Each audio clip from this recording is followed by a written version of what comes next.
Hello বন্ধুরা, সিনে series আলাপন চ্যানেলে স্বাগতম। আশা করি সবাই অনেক অনেক ভালো আছেন।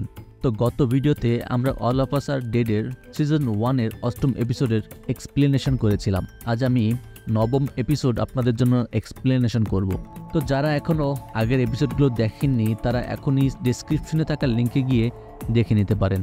তো চলুন কথা না বাড়িয়ে শুরু করা যাক আজকের এক্সপ্লেনেশন। এপিসোডে শুরু হয় স্কুলের ছাদে, যেখানে গুইনাম সানকে মারছিল।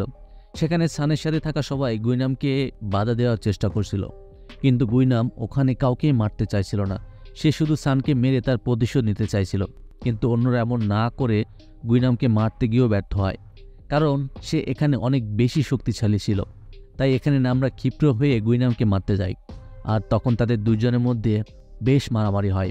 এক পর্যায়ে গুইনাম সৈয়দকে আক্রমণ করলে নামরা তাকে ছাদ থেকে ফেলে দেয়, কিন্তু গুইনাম এত উপর থেকে নিচে পড়েও মরে না, তবে তার একটি হাত ও পায়ের হাড় সম্পূর্ণরূপে ভেঙে যায়।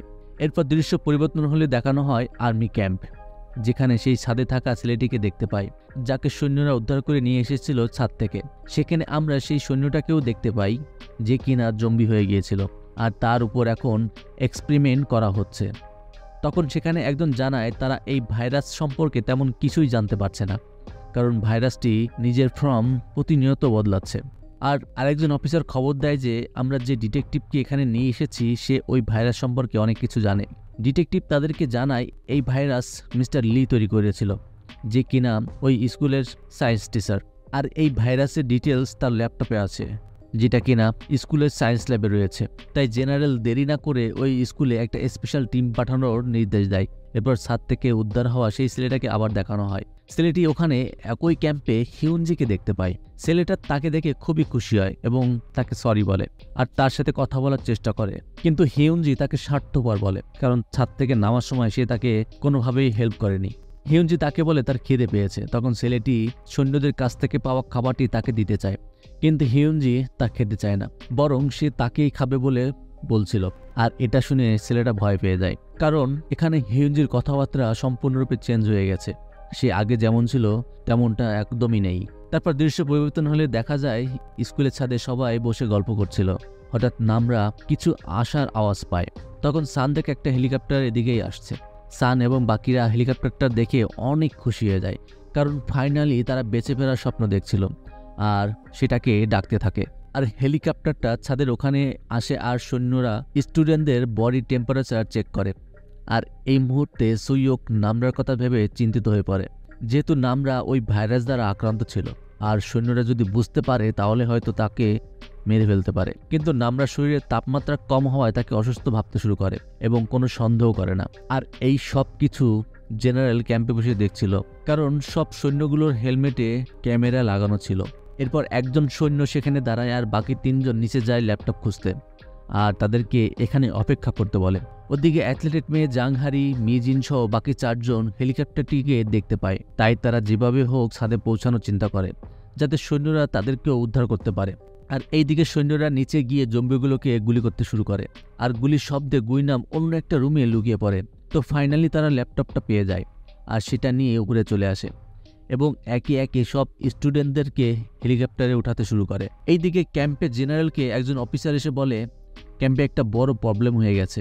তখন স্ক্রিনে দেখতে পাই হিউনজি সেই ছেলেটাকে কামড়ে খেয়ে ফেলে, আর সেই সাথে 2-3জন সৈন্যকে কামড়ে দেয়, যার ফলে জেনারেল বুঝতে পারে কিছু কিছু মানুষ এই ভাইরাস আক্রান্ত হলেও তাদের আচরণে বোঝার অবস্থা নেই যে সে জম্বি, এমনকি তাদের মেশিনেও ডিটেক্ট করা যায় না। তাই জেনারেল তৎক্ষণাৎ স্কুলে থাকা সৈন্যদের উদ্ধার কাজ বন্ধ করতে বলেন, আর তাড়াতাড়ি ল্যাপটপ নিয়ে চলে আসতে বলে। আর যদি কেউ বেশি বাড়াবাড়ি করে তাহলে তাদের গুলি করার অর্ডার দেয়। ফলে সৈন্যরা স্টুডেন্টদেরকে আবার নিচে নামিয়ে দেয়। তখন সকল স্টুডেন্টরা তাদেরকে অনেক রিকোয়েস্ট করতে থাকে, কিন্তু সৈন্যরা স্টুডেন্টদেরকে উদ্ধার করার ইচ্ছা থাকলেও অর্ডারের কারণে তাদেরকে না নিয়ে চলে যায়। এইদিকে জাংহারি বাকিদের নিয়ে হেলিকপ্টারটাকে দেখে সেখান থেকে ছাদের দিকে যাচ্ছিল, কিন্তু তারা দেখে হেলিকপ্টারটা সেখান থেকে বের হয়ে তাদের মাথার উপর দিয়ে চলে যায়, আর হেলিকপ্টারের শব্দে জম্বিগুলো তাদের দিকে আসছিল। ফলে তারা কোনো রকমে একটা দেয়ালের পেছনে লুকিয়ে পড়ে। আর ওইদিকে ছাদে সবার মন খুবই খারাপ, কারণ এদের যেইটুকু আশা ছিল সেটাও এখন শেষ হয়ে গেল। সান রাগের মাথায় সব কিছু ভাঙতে শুরু করে। এরপর আমরা অঞ্জুর বাবাকে দেখতে পাই, যে তার মেয়েকে বাঁচানোর জন্য স্কুলের দিকে যাচ্ছে। রাস্তায় হঠাৎ একজন ব্যক্তি তাকে আটকায় আর বলে তার প্রেগনেন্ট স্ত্রী গাড়ির মধ্যে আটকে আছে। অঞ্জুর বাবা এই ব্যক্তিকে হেল্প করতে চায়, কিন্তু তার স্ত্রীকে গাড়ি থেকে বের করার মতো টুলস ছিল না, তাই সে পারে না। আর তাই অঞ্জুর বাবা দেরি না করে তাকে কিছু খাবার ও তার হাতের অস্ত্রটা দিয়ে সেখান থেকে চলে যায়। এরপর মিস্টার লিয়ের আরও একটি ভিডিও রেকর্ড দেখানো হয়, যেখানে তিনি অনেক কিছুই বলে আর শেষে বলে এই জম্বিদের কোনো অ্যান্টিডোট নেই, তাই এদেরকে মারতে হলে আগুনে পোড়াতে হবে। এখানে ডাক্তাররা টেস্ট করলে দেখতে পায় হিউঞ্জির মধ্যে যে ভাইরাসটা রয়েছে সেটা কখনো কখনো কাজ করে, অর্থাৎ বেশিরভাগ সময় মানুষ থাকে আর মাঝে মধ্যে এই ভাইরাসটা অ্যাক্টিভেট হয়ে যায়, অর্থাৎ কিছু মানুষের দেহে অদ্ভুতভাবে রূপ পরিবর্তন করে। এমনকি কিছু মানুষের ক্ষেত্রে শনাক্ত করাও যাচ্ছে না, যার ফলে সেই মানুষগুলো ইনফেক্টেড কিনা বোঝা মুশকিল। তাই জেনারেল হোয়েসান সিটি থেকে উদ্ধার হওয়া মানুষগুলোকে আলাদা করতে বলে। ওইদিকে দেখা যায় আকাশে বিদ্যুৎ চমকাচ্ছে। এখানে সমস্ত জম্বিদের প্রচণ্ড প্রবলেম হতে থাকে। যেহেতু জম্বিগুলো অতি সূক্ষ্ম শব্দগুলো শুনতে পেত, তাই এ ধরনের উচ্চ শব্দ সহ্য করতে পারে না। আর এটা নামরা ও গুইনামের একই প্রবলেম হয়। এরপর কিছুক্ষণের মধ্যে সেখানে মুষলধারে বৃষ্টি হয় আর তারা সেখানে আনন্দ করার সাথে সাথে ইমোশনাল হয়ে যায়।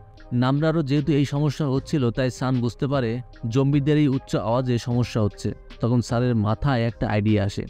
সে এই বৃষ্টির সুযোগ ব্যবহার করে এখান থেকে বেরিয়ে যাওয়ার প্ল্যান করে। তাই তারা স্কুলের পিছনের গেট দিয়ে পাশে পাহাড়ে যেতে চায়, যেখানে এখন পর্যন্ত জম্বিরা পৌঁছাতে পারেনি। আর এই বৃষ্টি ও বজ্রপাতের কারণে তাদের গন্ধ শব্দ শুনতে পাবে না, তাই তারা এই সুযোগটাকে কাজে লাগানোর সিদ্ধান্ত নেয়। তারা সানের প্ল্যান অনুযায়ী বেরিয়ে পড়ে আর তারা উপর থেকে নিচে আসতে সফল হয়। অন্যদিকে জাং হারি ও বাকিরাও এই বৃষ্টির সুযোগ কাজে লাগিয়ে বেরিয়ে পড়ে। এরপর তারা স্কুলের মাঠের ওখানে সেই অ্যাক্সিডেন্ট করা ট্র্যাকটির ওখানে এসে সবাই এগোতে শুরু করলেও সান সেখানে থমকে যায়, কারণ সান সেখানে তার মাকে দাঁড়িয়ে থাকতে দেখেছিল, যে কিনা এখন জম্বিতে পরিণত হয়ে গিয়েছে। সে বিশ্বাস করতে চায় না যে তার মা জম্বি হয়ে গেছে আর তার মা তার উপর আক্রমণ করতে আসে। আর এই টান টান উত্তেজনার মধ্যে দিয়েই এই এপিসোড শেষ হয়। তো বন্ধুরা, সানের মা জম্বি হয়ে যাওয়ায় সান এখন কি করবে? সে কি তার মার কাছে যাবে নাকি সে এখান থেকে চলে যাবে? আর তারা কি শেষ পর্যন্ত পাহাড়ে পৌঁছাতে পারবে? দেখতে হলে চোখ রাখুন পরবর্তী এপিসোড পর্যন্ত। আর তার জন্য চ্যানেলটিকে সাবস্ক্রাইব করে পাশে থাকা বেল আইকনটি প্রেস করে রাখুন। আর ভিডিও ভালো লাগলে একটা লাইক ও কমেন্টস করে দিবেন। দেখা হবে পরবর্তী কোনো ভিডিওতে। ততক্ষণ পর্যন্ত ভালো থাকুন। ধন্যবাদ এতক্ষণ সাথে থাকার জন্য।